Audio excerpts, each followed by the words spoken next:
Il y a des personnes qui semblent vivre hors du temps. Peu importe le nombre d'années qui s'accumulent sur leur acte de naissance, leur visage conserve quelque chose de difficile à expliquer. Un éclat particulier, un regard vif, une énergie qui appartient à quelqu'un de beaucoup plus jeune.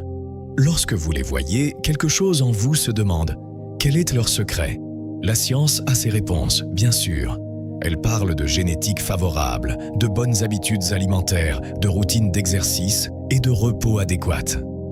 Et bien que tout cela ait son importance, il existe une dimension de ce phénomène que la biologie seule ne parvient pas à expliquer entièrement. Une dimension que les traditions spirituelles les plus anciennes du monde connaissent depuis des siècles et que la science moderne commence aujourd'hui, curieusement, à valider.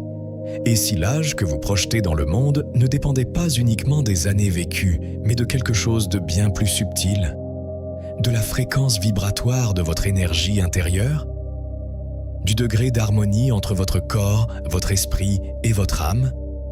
Si quelqu'un vous a déjà dit que vous paraissez plus jeune que votre âge, peut-être vaut-il la peine de vous demander « Est-ce une coïncidence ? Ou y a-t-il quelque chose dans votre façon de vivre et de vibrer qui communique au monde une version plus lumineuse de vous-même ?» Aujourd'hui, nous allons explorer précisément cela.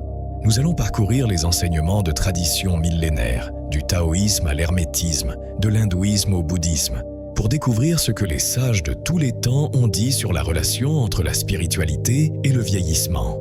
Et plus important encore, nous allons voir comment vous pouvez appliquer ces connaissances dans votre propre vie. Car il est possible que le temps, tel que nous le comprenons, soit davantage une construction mentale qu'une réalité absolue. Et il est possible que la véritable jeunesse ne se trouve dans aucun pot de crème, ni dans aucune procédure esthétique, mais dans l'état profond de votre être. Accompagnez-moi.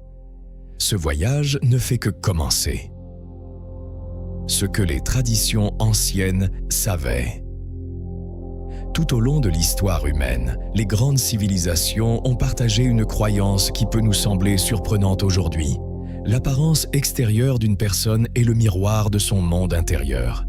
Il ne s'agissait pas seulement d'une métaphore poétique, c'était une compréhension profonde du fonctionnement de l'énergie qui habite l'être humain.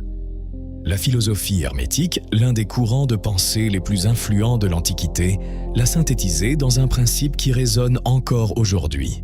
Comme au dedans, ainsi au dehors. Cette phrase n'est pas seulement un slogan de motivation, c'est une description de la manière dont la réalité interna d'une personne, ses émotions, ses croyances, sa vibration énergétique, finit inévitablement par s'exprimer dans son corps, sur son visage, dans la présence qu'elle projette. Lorsque quelqu'un cultive sincèrement la paix intérieure, lorsqu'il pratique l'amour de soi de manière durable et construit une vie harmonieuse, son corps y répond. Il devient un véhicule de santé et de vitalité. Au contraire, ceux qui vivent prisonniers du cycle du stress permanent, de la peur chronique et de la négativité constante ont tendance à vieillir plus rapidement. Leur corps répond également à cela, mais d'une manière différente. Les maîtres du taoïsme, l'ancienne philosophie chinoise, avaient un concept central appelé Jing, l'énergie vitale avec laquelle chaque être humain naît. Cette énergie, selon eux, est comme une flamme qui peut être préservée ou dilapidée selon notre façon de vivre. Ceux qui la préservaient par la méditation, une alimentation soignée et une attitude de sérénité émotionnelle pouvaient retarder considérablement le processus de vieillissement. Il n'était pas rare que des maîtres taoïstes d'un âge avancé conservent une vitalité et une apparence qui défiaient les années. Pour eux, longévité et spiritualité n'étaient pas des concepts distincts. Ils étaient indissociables. Dans l'hindouisme et le bouddhisme, le concept équivalent est le prana, l'énergie vitale qui circule à travers les centres énergétiques du corps, appelés chakras. L'enseignement central est que lorsque ces centres sont équilibrés et que le prana coule librement, le vieillissement physique ralentit de manière significative. Les yogis ont consacré leur vie à développer des techniques précises, en particulier le pranayama ou contrôle conscient de la respiration et la méditation profonde, pour préserver cette énergie vitale et éviter le vieillissement prématuré. Même au sein de la tradition judéo-chrétienne, nous retrouvons ce même écho. Le livre de l'Exode raconte que lorsque Moïse descendit du mont Sinaï après 40 jours de communion directe avec le divin, son visage rayonnait d'une lumière si intense que les autres ne pouvaient pas le regarder directement. Cet éclat était interprété comme la conséquence visible de sa connexion avec une source d'énergie supérieure. Son apparence avait été transformée par son état spirituel. Tradition après tradition, culture après culture, le message reste le même. Le corps ne ment pas. Ce qui se passe à l'intérieur se voit à l'extérieur. Et ce qui est intéressant, c'est que la science moderne, bien qu'avec un autre langage, parvient à des conclusions similaires. Des études sur le stress oxydatif ont démontré que les émotions négatives entretenues dans le temps, la colère, le ressentiment, l'anxiété chronique accélèrent la détérioration cellulaire au niveau biologique. Pendant ce temps, des pratiques comme la méditation, la culture de la gratitude et le développement d'un sens de la vie ont travaillé sur des effets mesurables sur la longévité cellulaire. Le corps vieillit différemment lorsque l'âme est en paix. Le temps est une illusion, la vibration est tout. Nous arrivons ici à l'un des concepts les plus fascinants et peut-être les plus radicaux de toute cette exploration. Les sages de l'Antiquité soutenaient que le temps tel que nous le percevons n'est pas une réalité objective et immuable. C'est, dans une large mesure, une construction, et que la véritable mesure de l'âge ne se trouve pas dans les chiffres d'un calendrier, mais dans la fréquence vibratoire de l'énergie que chaque personne émet. De l'alchimie médiévale aux enseignements hermétiques les plus sophistiqués, il existe un principe qui se répète constamment. L'énergie que vous émettez est l'énergie qui se manifeste dans votre corps physique. Non pas comme une figure de style, mais comme la description littérale d'un processus énergétique réel. Lorsqu'une personne cultive des émotions de haute vibration, une gratitude sincère, un amour inconditionnel, une paix profonde, une joie authentique, son champ énergétique se renforce. Il se crée une sorte de bouclier protecteur, un état de cohérence interne qui retarde littéralement le vieillissement cellulaire. À cette fréquence, le corps fonctionne différemment. Il se régénère mieux. Il se détériore plus lentement. La science a commencé à documenter ce phénomène avec ses propres outils. Des recherches sur les télomères, les structures qui protègent nos chromosomes et qui raccourcissent avec le temps, ont révélé que les personnes qui pratiquent régulièrement la méditation présentent des télomères significativement plus longs que la moyenne pour leur âge. Cela signifie, en termes biologiques concrets, que leurs cellules vieillissent plus lentement. Au contraire, les émotions denses et de basse vibration, la peur que l'on ne lâche pas, la culpabilité que l'on traîne, le ressentiment qui s'accumule année après année, ont l'effet inverse. Elles bloquent le flux naturel de l'énergie vitale, désactivent l'harmonie des centres énergétiques du corps et accélèrent le vieillissement de l'intérieur. Les traditions ésotériques ont toujours insisté sur l'importance de libérer les charges émotionnelles non résolues, précisément parce qu'elles comprenaient que ces charges finissent par s'inscrire dans l'apparence physique, dans des rides prématurées, dans la perte d'éclat des yeux, dans une fatigue qui ne faiblit pas. Cette énergie subtile qui donne vie au corps porte de nombreux noms selon la tradition qui l'évoque. Dans la médecine chinoise, elle est connue sous le nom de Qi. En Inde, comme nous l'avons déjà mentionné, elle s'appelle prana. Dans les enseignements ésotériques occidentaux, on l'appelle simplement énergie vitale. Les noms varient, mais la description du phénomène est étonnamment cohérente à travers des cultures qui n'ont pourtant jamais eu de contact entre elles. La question qui se pose naturellement est comment travailler avec cette énergie de manière pratique? Les traditions indiquent plusieurs voies. La première est la respiration consciente.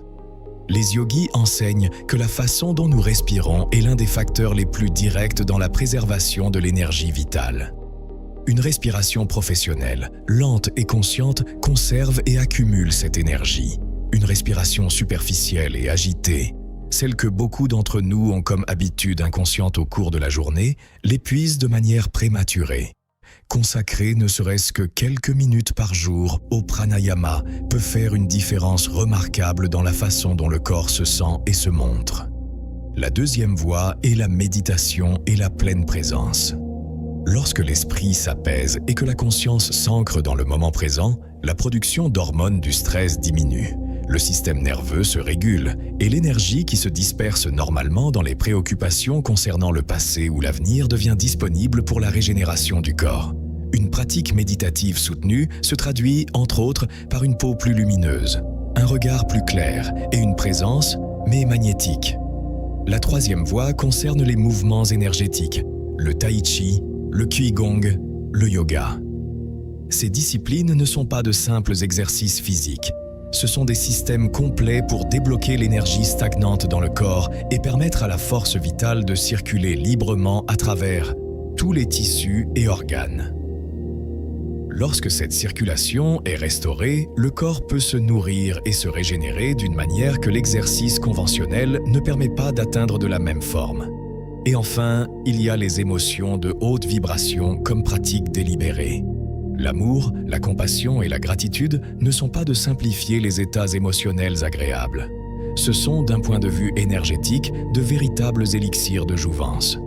Ceux qui les cultivent de manière intentionnelle et fréquente finissent par rayonner quelque chose qu'il est très difficile de définir avec précision, mais que tout le monde reconnaît au premier coup d'œil. Une lumière particulière, une chaleur, une vitalité que beaucoup de personnes interprètent instinctivement comme de la jeunesse. Il existe en outre un niveau encore plus profond qui concerne la manière dont nous nous percevons nous-mêmes. La phrase « l'âge n'est qu'un chiffre » renferme plus de vérité que nous ne voulons bien lui en accorder. L'esprit subconscient est, d'une certaine manière, l'architecte de la réalité physique que nous habitons.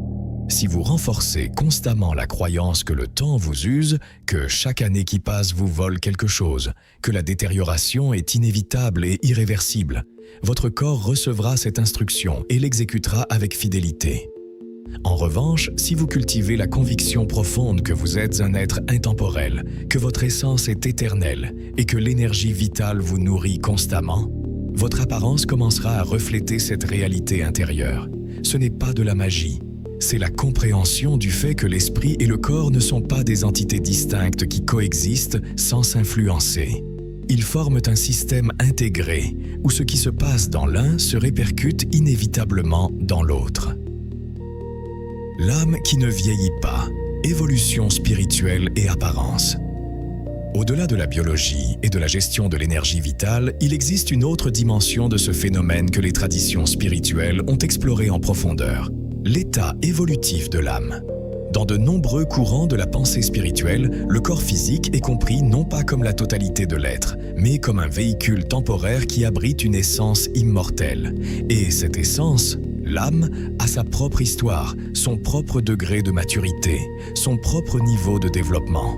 Certains enseignements soutiennent que les âmes à des stades plus précoces de leur évolution ont tendance à vieillir plus rapidement, car elles sont encore profondément enchevêtrées dans les schémas karmiques denses du monde matériel.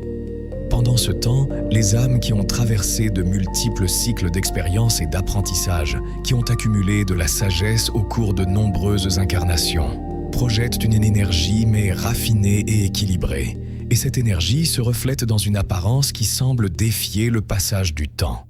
Les mystiques de diverses traditions affirment que lorsque l'âme atteint un certain seuil de conscience, le temps cesse de l'affecter de la même manière qu'il affecte ceux qui vivent déconnectés de leur nature spirituelle.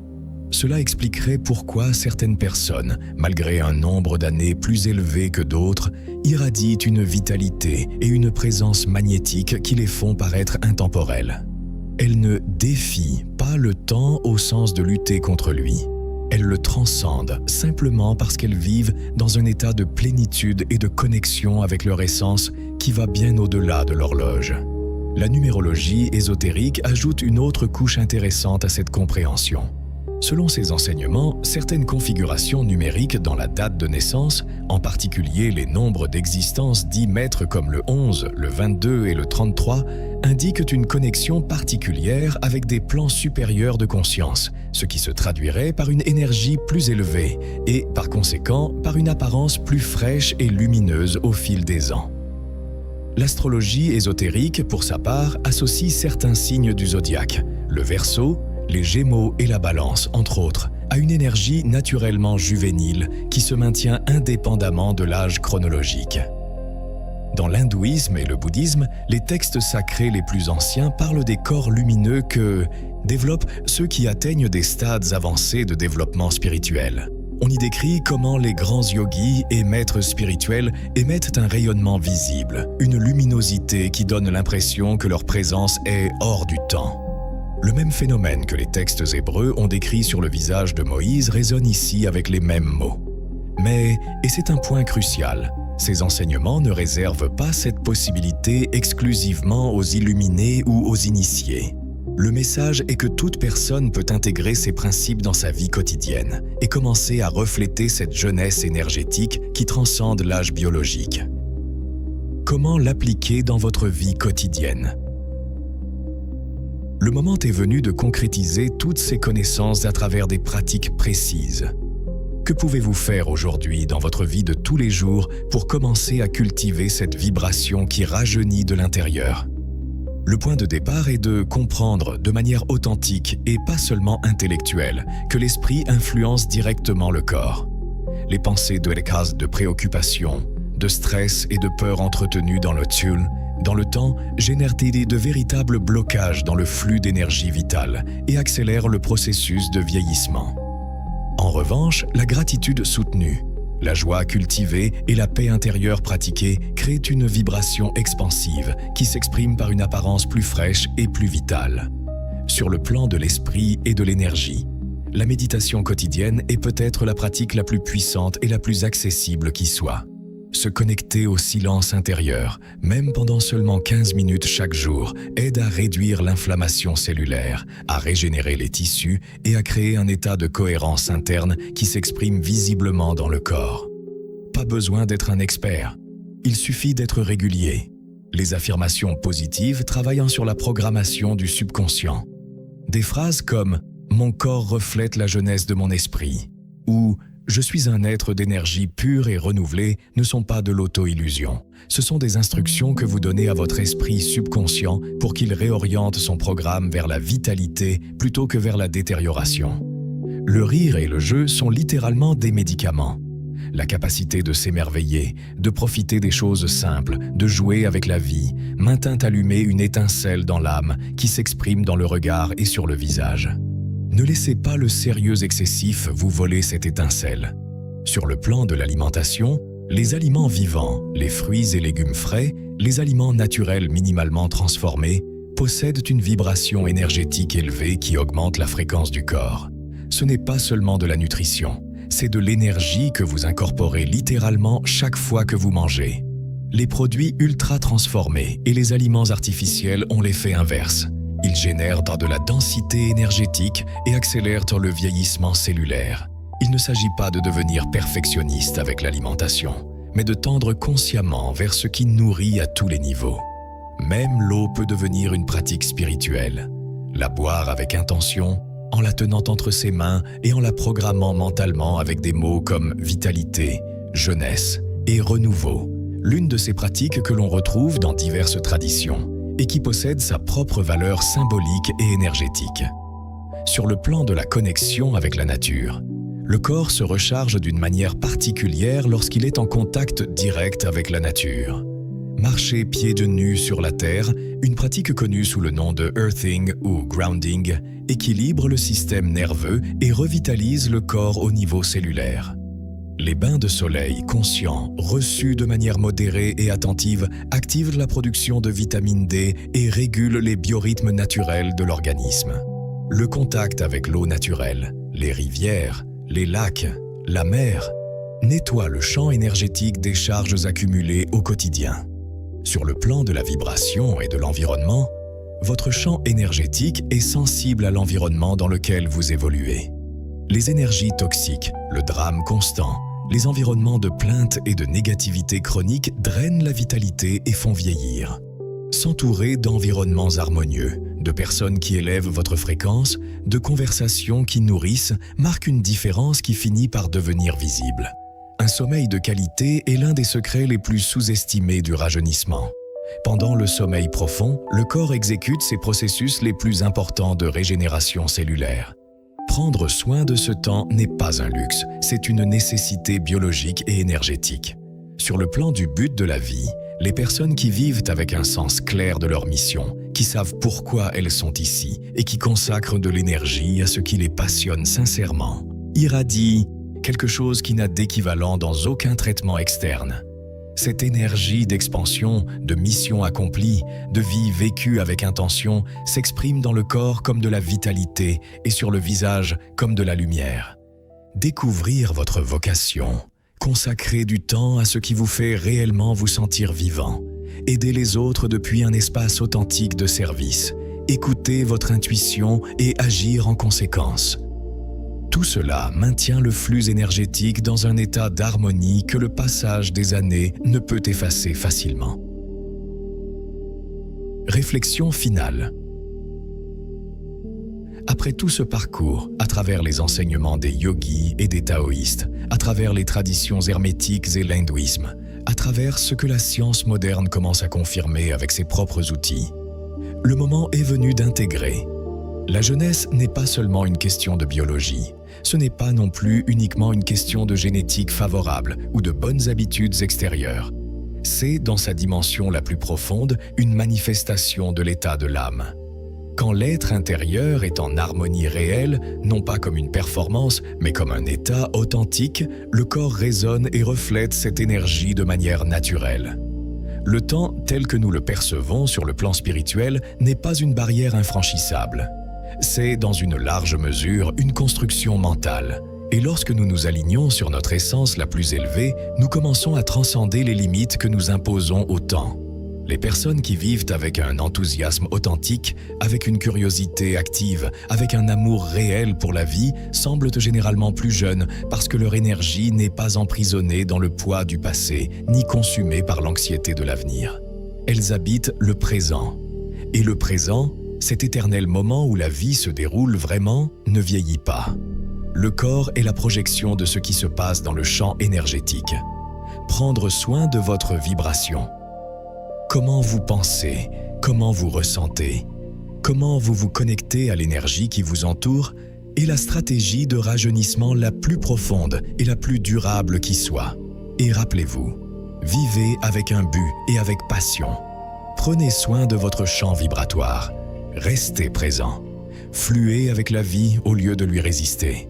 Le secret pour paraître jeune ne réside pas dans une formule magique. Il réside dans la façon dont vous choisissez de vivre chaque jour. Écrivez dans les commentaires la phrase « Mon âme n'a pas d'âge, mon énergie est éternelle ». Je vous lis dans les commentaires. Et si ce contenu a résonné en vous, partagez-le avec quelqu'un qui a besoin de se rappeler que la jeunesse la plus durable vient de l'intérieur.